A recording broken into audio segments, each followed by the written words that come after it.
Meus alunos do PVN Ângulo Manhuaçu, hora de começarmos a estudar ligações covalentes. Vamos? Mandei para vocês alguns vídeos sobre ligação iônica. Lembrando dela primeiro, a ligação iônica ela ocorre quando alguém perde elétrons e alguém ganha. Geralmente é um metal ligado a um ametal. Uma espécie de raio atômico grande associada a outra de raio atômico pequeno.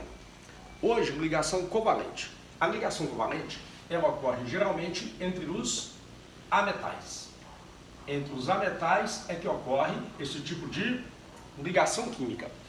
Lembrando mais alguns detalhes sobre os ametais. Lembra? Os ametais ficam aqui no setor direito, principalmente da tabela periódica. Aqui ficam os ametais, que são espécies que têm raio atômico pequeno. Quando você aproximar um ametal de outro, o que ocorre é que o núcleo de um atrai os elétrons do outro com muita força. Daí o nome, ligação covalente. É como se os átomos tivessem a mesma valência, ou seja, a mesma força atrativa sobre os elétrons, por terem raio atômico pequeno. Dizemos então que os ametais, ao invés de alguém perder elétrons e alguém os ganhar, os ametais eles irão compartilhar os elétrons que possuem, exatamente por terem raio atômico pequeno. Espécie de raio pequeno compartilham os elétrons que possuem. Vamos de novo? Todo ametal tem raio pequeno. O núcleo de um atrai com muita força os seus elétrons e elétrons de outro átomo que esteja em sua vizinhança. Só que agora nós temos um trabalho enorme. Eu terei que pegar toda a tabela periódica, tirar dela todos os ametais e lhe mostrar quantos elétrons cada ametal consegue compartilhar com o outro. E de que maneira esse compartilhamento vai ocorrer. Então sigamos. A primeira coluna da tabela periódica que tem ametal é a coluna 1A. Embora eles sejam chamados de metais alcalinos, dessa coluna não tem propriedades de metal.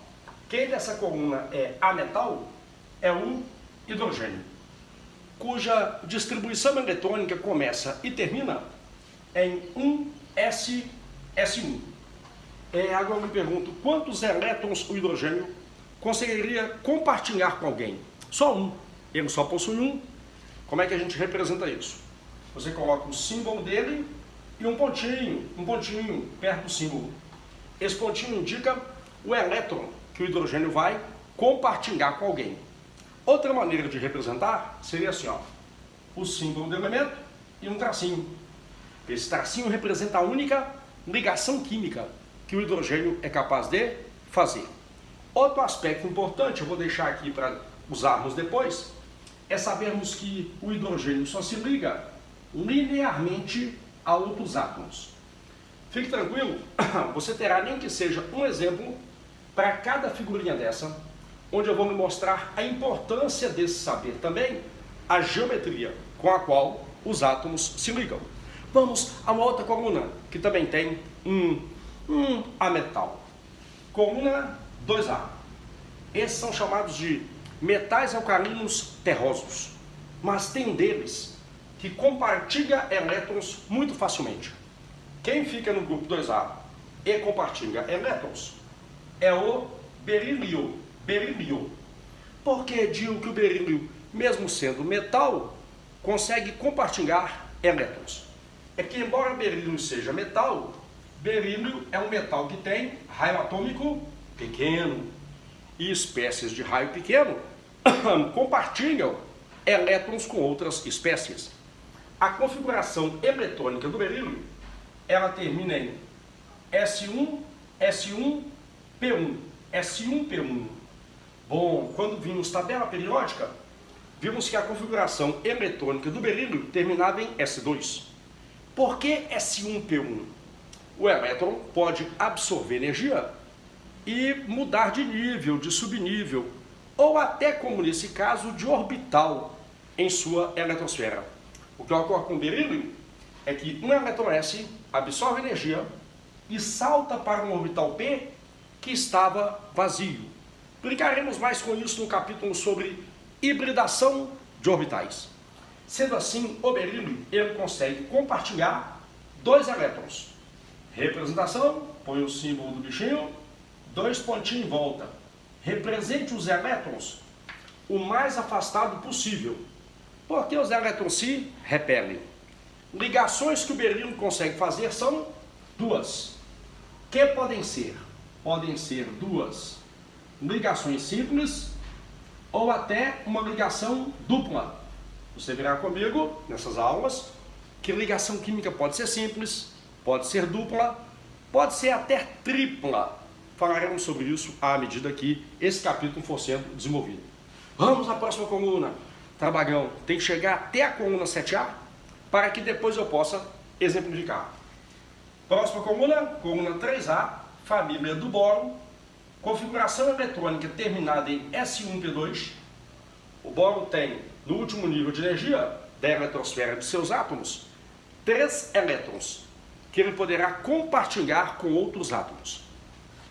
Representação, o símbolo dele, 3 pontinhos de novo, o mais afastado possível, porque os elétrons se repelem. Ligações que o boro consegue fazer são 3, que podem ser 3 simples, uma dupla e uma simples, ou até uma ligação tripla. Preciso apagar o quadrinho que é pequeno, eu já volto. Ligações que o boro consegue fazer podem ser, vamos a elas, ao desenho. Ligações que o boro consegue fazer podem ser 3 simples, onde ele apresenta uma geometria chamada de geometria trigonal ou trigonal plana. Acabou que eu me esqueci da geometria do berilo. O berilo também só se liga linearmente a outros átomos. O boro tem geometria trigonal, pode ter também geometria linear quando ele fizer uma ligação dupla, uma simples ou até uma ligação tripla. Insistindo, nós teremos para cada figura dessa, nem que seja um exemplo.